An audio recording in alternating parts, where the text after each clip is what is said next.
Существует убеждение, что прежде чем начать заниматься на электрогитаре, надо освоить обычную акустику. Тема интересная, и можно снять отдельное видео на эту тему, но все-таки доля правды в этом есть. Прежде чем начать работать со спецификой электрогитары, лучше научиться строить базовые аккорды и, как говорится, набить руки. Все гитарные аккорды вытекают из устройства грифа и воспринимаются гитаристами как задачи на построение для левой руки. Типов аккордов, как я уже говорил, очень много, а базовых аппликатур всего 5. Эти 5 базовых позиций применяются к мажору и к минору. С одной оговоркой. У минора таких позиций всего 3. Почему именно 3? Сейчас рассматривать не будем. Это интервальное устройство. Так или иначе, давайте посмотрим, что это за аккорды вообще. Зная их и уверенно с ними обращаясь, в дальнейшем будет очень легко научиться строить разнообразнейшие аккорды разных видов. Стоит только добавить, что один и тот же аккорд внутри одной базовой аппликатуры можно построить по-разному. Здесь стоит привести пример. Количество нот в аккорде и количество используемых струн в аппликатуре связи не имеет. В базовом мажорном или минорном аккорде всего 3 ноты. Как они строятся, конечно, будем разбирать уже позже. Но струн в аккорде мы используем 6.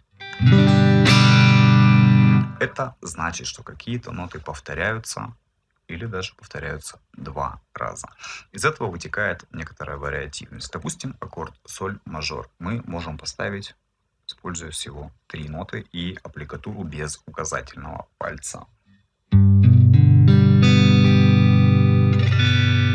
Вторую струну мы можем зажать на третьем ладу вместо использования открытой струны. И данную аппликатуру мы тоже можем переиграть, например, используя указательный, средний и мизинец.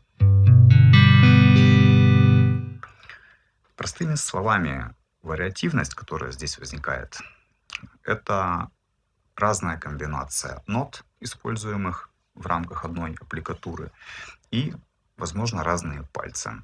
В разных источниках бывает разная информация. Так что, если вы увидите аппликатуру отличную от той, которую знаете, не надо воспринимать это как совершенно иной аккорд. В примерах я приведу самые удобные и, наверное, самые широко распространенные аппликатуры. Давайте рассматривать.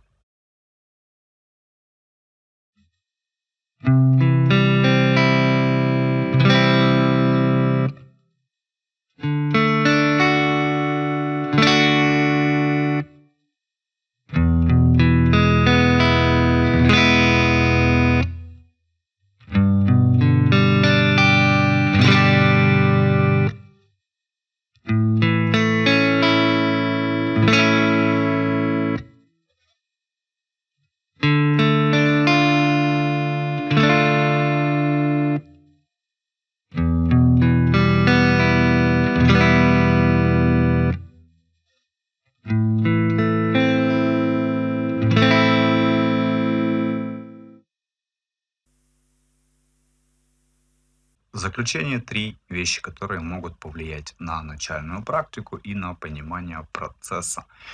Первое. Прорабатывая какой-то аккорд, не стремитесь сразу сыграть его целиком. Изначально нужно при соблюдении правильной постановки сыграть все ноты по отдельности, прослушав, все ли звучит корректно, нигде ли ничего не заглушено. Второе. Нужно учитывать то, что жесткость пальцев может сыграть большую роль, чем правильная постановка. Если пальцы очень-очень мягкие, не набитые от слова совсем, то, зажимая какой-то аккорд, у вас может произойти следующее. Вы можете прилагать массу усилий, поставить аккорд абсолютно корректно, держать левую руку в правильном положении, но мягкие подушечки пальцев будут просто растекаться вокруг струны, заглушая все соседнее. Струны, зажатые правильно, могут сами по себе либо не звучать, либо дребезжать. Поэтому следует быть готовым к тому, чтобы какое-то время просто набивать пальцы без какого-либо очевидного результата. И третий момент связан с тем, что не всегда следует полностью прибегать к новой постановке, если у вас не зазвучал какой-то аккорд. Допустим, вы поставили аккорд, который в целом, по большей части, звучит нормально. Но первая струна звучать не хочет. Это не значит, что надо развязывать всю постановку, переставлять руку заново и пытаться повторить то, что было сделано. Нужно просто понять причину. В данном примере мы немножечко завалили указательный палец, как бы незаметно для себя. Первая струна перестала звучать.